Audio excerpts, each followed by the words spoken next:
welcome to the Rural Education Leaders Podcast. I'm your host, Dr. Will Darter. Today, I'm joined by a very special friend of mine, the one and only Justin Pickens. Justin, welcome to the show, my friend. Will, thanks for having me. For the listeners, if you don't know Will personally, he is genuinely one of the best people you could ever get to know. So I wanted to give you that, and I didn't get paid to say that, by the way. I'm not a paid advertisement. Well, that's super kind of you. And I think the feeling is mutual. I know that the work you're doing that we're going to dive in today is just really special. And really the word that I kept thinking of as I was thinking about our time today was transformative. The work that you're doing in people's lives, man, is just one of those things that doesn't just happen by accident. It happens with a higher purpose, a higher calling. And so I'm excited to dive in and to explore with you today. If you're a superintendent or a rural leader and you lead a small district, today is the day for you. I'm telling you what, you just got to get connected with Justin. We had Justin at our school, and it still looked back at one of the best speakers that we ever had in our district's history. So no hyperbole, that's just testimony from folks that were at my district, both staff and students, that still talk about when Justin came to school. So we appreciate that. But today, this conversation is for you to hear the great work that Justin's doing and his story and connection to rural education. So grab a coffee and let's get ready to learn together. Justin, you talk a lot about breaking cycles. It's right there on the back of your wall, breaking cycles and building futures. That's powerful language. What would you just say, hey, this is kind of the story of your life, your connection to rural education, and what led you to where you are today? So grew up in a small town, abject poverty in Southwest Missouri. My town was the biggest city in the entire county, 1,432 people, passed the population sign every day on my way into town. So I was one of those small town rural kids that makes up 1/3 of America. At the same time, in Southwest Missouri, it's been a big hotbed for methamphetamines. And my family was no stranger to that. My dad served in the Missouri State Penitentiary twice for that. And then my best friend's dad in high school actually served in the Missouri State Penitentiary. So we know it well, but also with my family, some cycles that we had to break were mental illness, anger issues, just the despair of the cycle of poverty that your kids face. So when I say like both my parents dropped out in 10th grade, we faced abject poverty, we dealt with dysfunction. I've been in foster care. My high school head football coach said to me last week, if you ever meet somebody who had the cards stacked up against them, it would be Justin Pickens. But the breaking cycles part comes into not what were the adverse things I went through, but what were the positive things I went through. And that would be what my parents did do, what my community did right, and what my rural teachers and coaches did. And that's really the power that I go around and speak on is what did the community, teachers, coaches, and the relationship with my parents, how did that have a positive impact when the cards were stacked up against me? It's incredible. And for those of you who haven't heard all of Justin's story, he has an amazing video that I'll make sure I attach in the description. But when I think about you, Justin, the time we knew each other in college and the time we know each other now as good friends, I think about the amazing impact you had in people's lives as well. Yeah, I always say that when people pour into you, it is your duty and your job to pour into others. And honestly, that's what I wanted to do my entire life, my entire career. My favorite quote is be somebody who makes everybody feel like a somebody. Because whether you teach in a small school or a large school, I always think about this. Would I pass my own child in the hallway and not say hi to them? Good. And I bring that into my classroom. So I've been teaching for 15, 16 years now. And every day I have to remind myself and pre-decide that I'm going to be that somebody that makes somebody else feel like a somebody, whether that's a colleague or a student. That's so powerful. And I really think that taps into just that bigger picture of what education and leadership is about. And it doesn't mean title, it doesn't mean status, it means the heart. And I think you really speak well to that in all of your message, but I've seen it also in your life. You talk a lot about content matters, connection matters, and calling matters, Justin. Give us, what does that mean? And give us an example of how you've used that motto in your work that you do.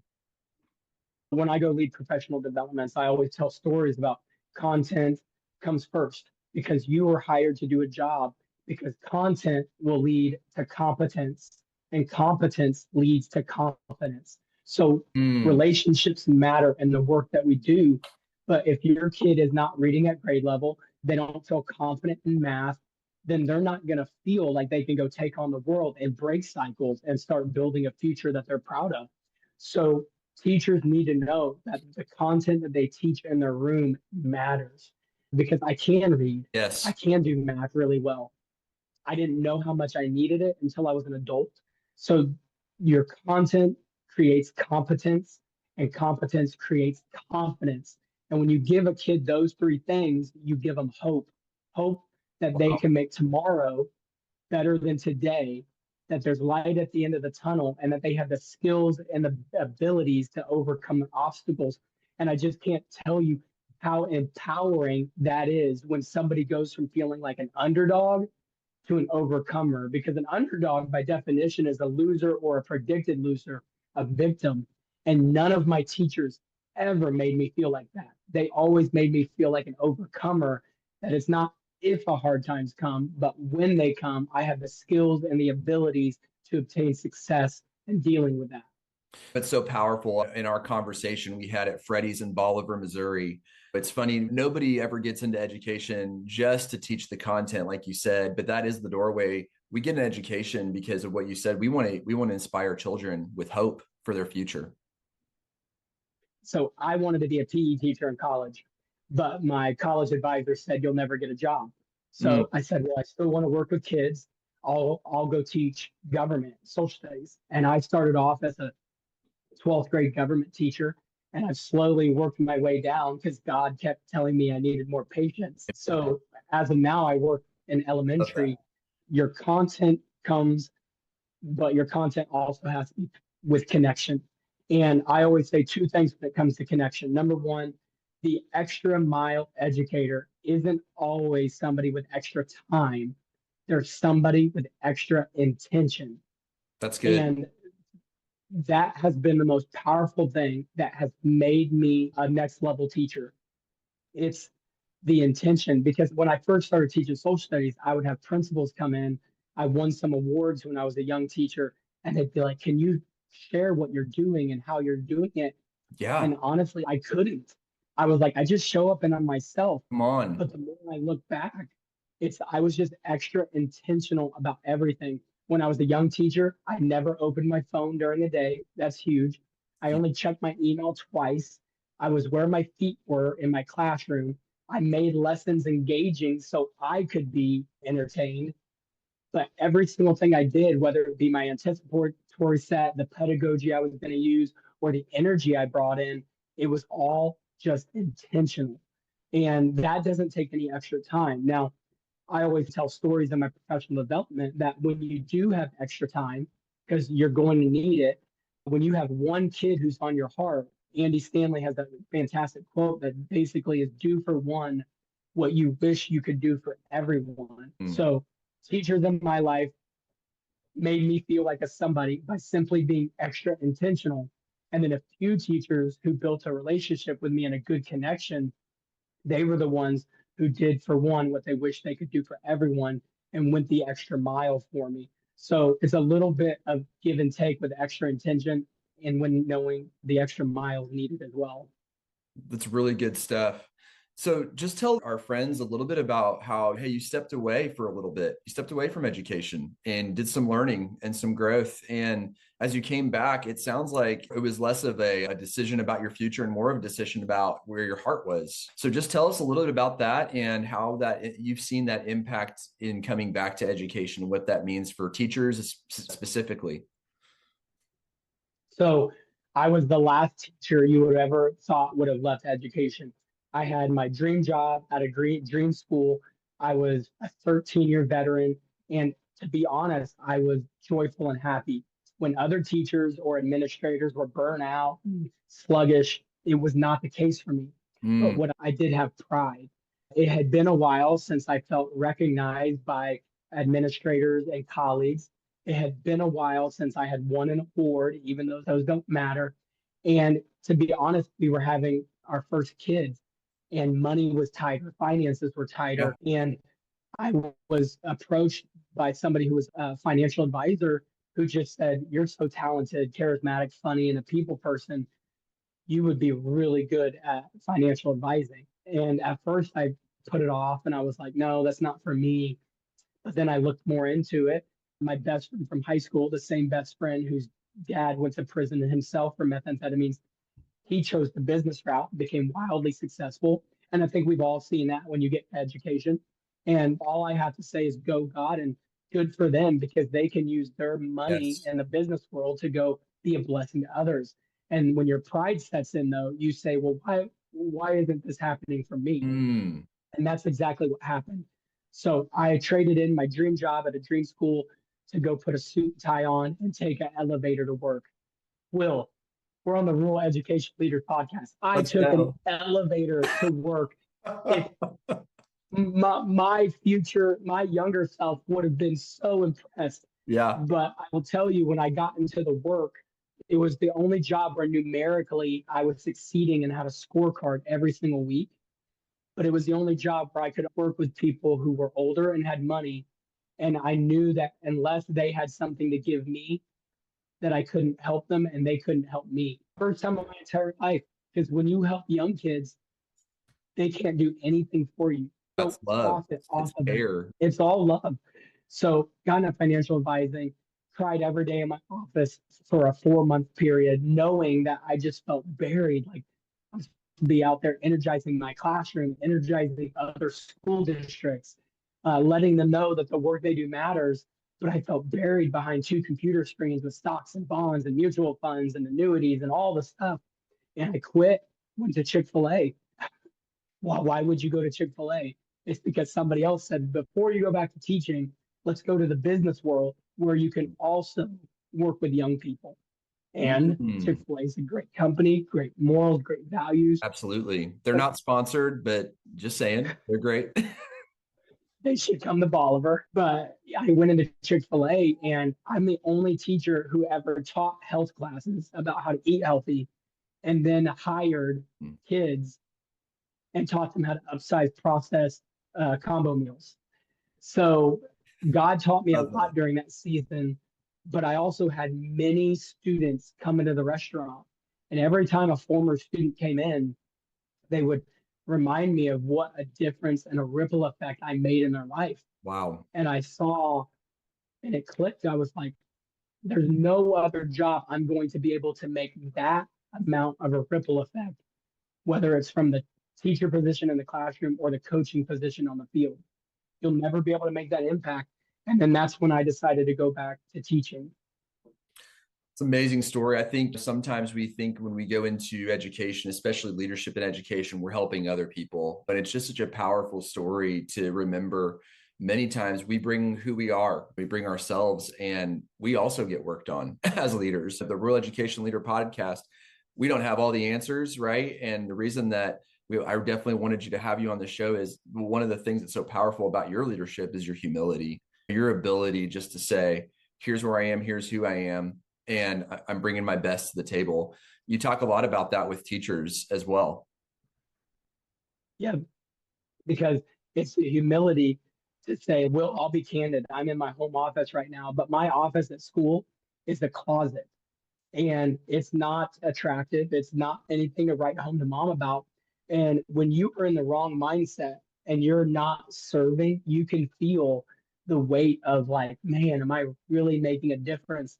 And for any leaders out there, I just want you to know the work you do to break down barriers for your teachers and build pathways so their job is easier and they can have more connections, it will literally be a generation changer for Yes. those students' lives. I Yes. have 3 kids now, and Congratulations.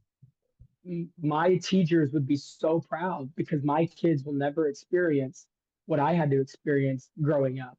I Yes. will have to create difficult times for them as opposed to having to go through difficult times. So I would just say for any teacher or leader listening to this, I always say every 3 to 5 years, you need to replant and repurpose, or you need a new challenge and it's time to go and grow. Well But you said. don't need to leave education. If being around kids and All said. people energizes you and it breathes life into you, you're doing the right work. For me, when I was a financial advisor, being in an office by myself, it drained me. I can teach for 12 hours, and yes, I'm exhausted, but I can keep bringing the energy. So if you still get energized by people doing the right thing, you're in the right field, and never forget that. I love what you said. Humility creates generational change in people's lives. And Justin, you've seen it in rural education. It's not just generations, sometimes it's centuries impact in rural education, in a building, in a community. Thank you for sharing that. That's beautiful. So rural leaders are trying to honor tradition, right? Let's talk a little bit about rural leadership. And they're also trying to build that pathway forward, right? What would you say to leaders to stay grounded in their work, like you've learned it to do in the way that you do it? Well, first, I'm going to give a shout out to you, Will, and your book, the Rural Education Leaders podcast or book. It's you're always in a position that's temporary that will be filled when you leave. And for you, it's what systems am I putting into place that other people can pick up when I'm gone? Yes. I'm not the one that runs the show. And we Yes. forget that as leaders, that my job is to build something that will last, not just put me on a pedestal. So when you're talking about like what traditions do we keep, it's kind of like the gospel. What are the closed things that most denominations think you need to think about this? And then what are the open hand things that are less important? That is why we have so much split off. But with education, it's what do we want to be intentional about keeping? And then what do we want to innovate? Because we're in a hey, flashy world, innovation matters, you have to change and keep up with the Joneses. But really, it's about what have we done in the past that have worked well, and then digging into that before you move forward. And then saying, well, if we don't move forward with innovation, how might that hurt our kids? So I just think back to the last 15 years with the explosion of technology in the classroom. When we first got out of school, it was the number one interview question was, how are you going to incorporate technology in your classroom? So And true. now the number one question is, how are you going to not bring technology into the So classroom? true. It's it's knowing that you need quick action, but also knowing that you don't need to hop on the newest fad. Does that make sense? Absolutely. There's a great friend in education, Peter DeWitt, and he talks about the ability to de-implement in education over implementation, right? But yeah, I love that. I love honoring what's there. In that answer, in that discussion here, you're talking a lot about stewardship. Stewarding is always, you said it best, is what have I been entrusted with that this town already has? And I saw in Edmonton, you guys had a basement that was cluttered and it was a huge A square scary footage of basement. space. Yeah, a huge square footage of space. Somebody who's reckless with money would say, well, we need a brand new building. You guys took what you had, cleaned the basement out, and then you put a new weight room in That's right. and you used what you had. You were cognizant of taxpayer money, community funds, and you realize that at some point it's just about rolling up your sleeves and making what we have work. And that's stewardship to a T. And that's investing in your community for the long haul and not putting your district or your taxpayers in a bad circumstance. Well, I appreciate that. It's really kind of you. And I think it's a good example of what can happen when we get everybody involved. I think about that story specifically. We had an athletic director who was with us for over 2 decades. And on her retirement, most folks, you'll appreciate this with your message. Most folks are like, well, I've got a couple more weeks and I'm out. Those last, 4 or 5 weeks, she made that basement clean and she made the weight room happen for our kids, our athletes, so they could get stronger. So to your point, that's what it's all about right there. Let's see. We're all about practical tools on this podcast. And as we kind of wrap up our time together, what would you say a practical tool for rural leaders, education leaders in general, but rural leaders, what would you say a practical tool about understanding the importance of their legacy now, not just 20 years later? What would you say a practical tool would be for them? Get off of your phone. It's not a tool. It's just If you want to leave a legacy that is going to put stuff in now, I wouldn't have said this 20 years ago, but it's very true. When you get bogged down as a leader with the hundreds of emails you get a day, and you're not practical in face to face human connection, you're not going to leave those ripple effects. And I know that that tool sounds too free to be true, but it's honest. Invest in reading books like Digital Minimalism by Cal Newport, Deep Work by Cal Newport, Great because books. you can do good work in less time when you eliminate distractions. And what I learned in the business world as a financial advisor, we were always told what actions make money versus what actions don't make money. And in your world as a rural educational leader, what actions do I take move the needle towards Yes. connection, improvement, and what actions are just busy work? And I read a really great book. And when you talk about practical tools, books, this was a business book called The Effortless Business Model. And he actually talked about hustle culture is laziness. Mm, And that hit a chord with me because as a leader, you can be so busy doing things that you forget that if I just was intentional, so every day I make a most important task list. mm, I don't make a to-do list. I make a most important task list. good. And you just go off of here's the three things that nothing gets done today. These three things will get done. And then you schedule your deep work time for things that need a closed door and some thought. So those are my tools. Always be readers or leaders, be intentional when it is time to create your most important task list. And a lot of times your phone can be your best friend, but it also is what's keeping you from having connections with your coworkers, your kids, and your family at home. I was love that the books, the phone, the books, and your most important list. I love that. I was hoping you would touch that other side of the personal life, which you did, because something that's true about you, Justin, is you're a great father and you're a great husband to your family. And I think that that is just as important as the work that we do is getting things right at our home. Yes, and another tool that I use, I learned this on a sermon by Craig Groeschel, who he leads Life Church, but he always did a sermon about pre-deciding and how that's the most important thing you'll ever do in your life. So every day I pre-decide that I'm going to be a happy teacher, that I'm going to breathe before I blow up, because I've had moments where I've made kids feel 6 inches tall when I've lost my cool.